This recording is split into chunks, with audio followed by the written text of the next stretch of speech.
there is inequality. What that means is there's always going to be people around that are better at something than you are. And that's a problem, because you can get jealous and you can get bitter and you can get resentful, and worse, you can get hopeless, you know, because you look like I have this friend of mine. He told me something so funny. He was decrying his lack of success in the world, and he compared himself to his roommate.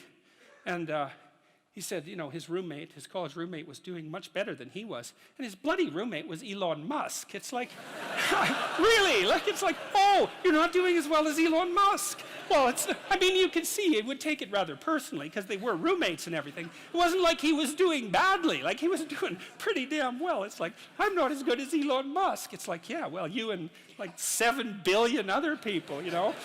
But I thought it was instructive because you have to be careful who you compare yourself to. Now, you can't just not compare yourself to successful people, right? Because then you don't have anything to aim at. And one of the things I learned from Jung, this was a cool thing, I'm going to make a real lateral move here. Jung thought the book of Revelation was appended to the Bible because the Christ in the Gospels was too merciful. He was too nice a guy. Now, he's an ideal, right? And Jung said, wait a second, an ideal is always a judge.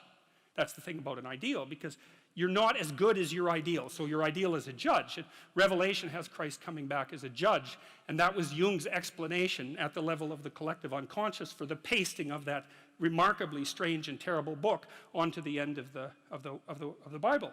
So, anyways, my point is an ideal you need an ideal because you have nothing to aim at, but an ideal is a judge, and you always fall short of the ideal. So how the hell can you have the benefits of having an ideal without having the crushing blow that goes along with having the judge that always regards you as insufficient? So I was trying to work that out in the chapter, and this is something I've had to work out a lot as a clinical psychologist. It's like, well, let's say you need a goal, but we don't want to let your distance from the goal crush you. So you got to set up a goal, and then you got to break the goal down into parts so that you can move towards it, and you have a fairly high likelihood of doing it. So that's a bit of practical, I wouldn't say advice, it's because it's better than advice. It's some practical knowledge about how to go about achieving an aim. Set a high aim, but differentiate it down so you know what the next step is, and then make the next step difficult enough so you have to push yourself past where you are, but also provide yourself with a reasonable probability of success. It's also what you do with children, right?